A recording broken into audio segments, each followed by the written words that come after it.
प्रिय छात्रों नमस्कार। एनसीईआरटी मैथ क्लास कक्षा 10th में मैं आपका स्वागत करता हूं। और आज हम करेंगे प्रश्नावली 12.1 का फर्स्ट प्रश्न। आइए दोस्तों प्रश्न को पढ़ते हैं। प्रश्न नंबर 1, दो वृत्तों की त्रिज्या क्रमांक 19 सेंटीमीटर और 9 सेंटीमीटर है। उस वृत्त की त्रिज्या याद कीजिए जिसकी परिधि इन दोनों वृत्तों की परिधि के योग के बराबर है। हम प्रश्न को हल करते हैं। जो भी हमें पहले प्रश्न में दिया गया है पहले प्रश्न में से वो लिख लेते हैं। तो आइए हमने लिख लिया है पहले वृत्त की त्रिज्या। इसमें दो वृत्त दिए गए हुए हैं इसलिए हमने लिख लिया इसको R1 की त्रिज्या पहले की त्रिज्या है 19 सेंटीमीटर। तो हम आइए लिखते हैं दूसरे वृत्त की त्रिज्या। हमने लिख ली दूसरे वृत्त की त्रिज्या को नाम दे दिया R2 बराबर कर दी 9 सेंटीमीटर दी हुई है। ये देखिए यहाँ पर प्रश्न में। आइए प्रश्न को दोबारा से पढ़ते हैं। दो वृत्तों की त्रिज्या क्रमांक 19 सेंटीमीटर और 9 सेंटीमीटर है। उस वृत्त की त्रिज्या याद कीजिए जिसकी परिधि इन दोनों वृत्तों की परिधियों के योग के बराबर है। तो हमें इन दोनों वृत्तों की परिधि पता नहीं है तो हम इन दोनों वृत्तों के पहले तो परिधि याद करेंगे।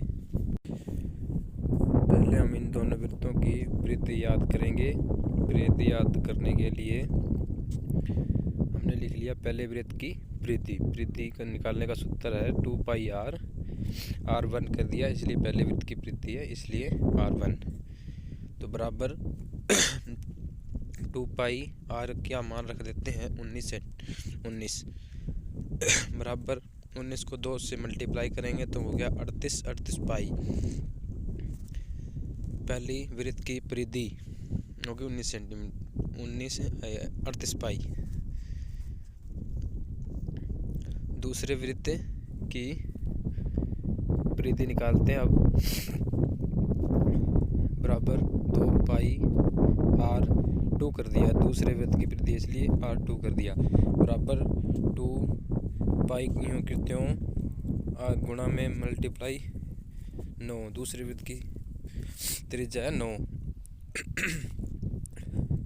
18 पाई। 9 से 2 को मल्टीप्लाई करेंगे तो 18 आ गया। तो ये दूसरे वृत्त की परिधि।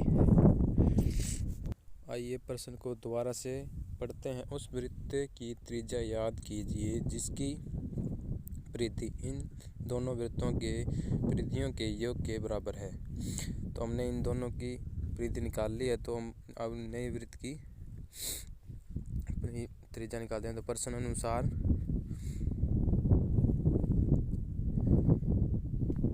नए वृत्त की परिधि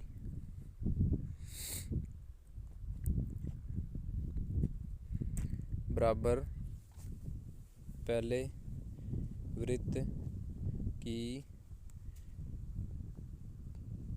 वृत्त लिखेगा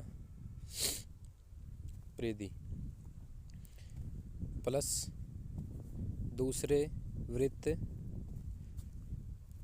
की परिधि।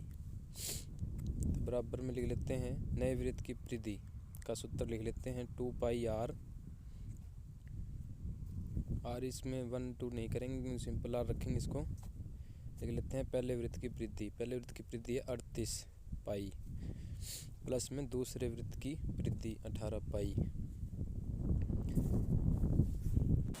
तो आइए हम आगे इन दोनों वृत्तों की परिधि को जोड़ लेते हैं और बराबर में परिधि लिख लेते हैं।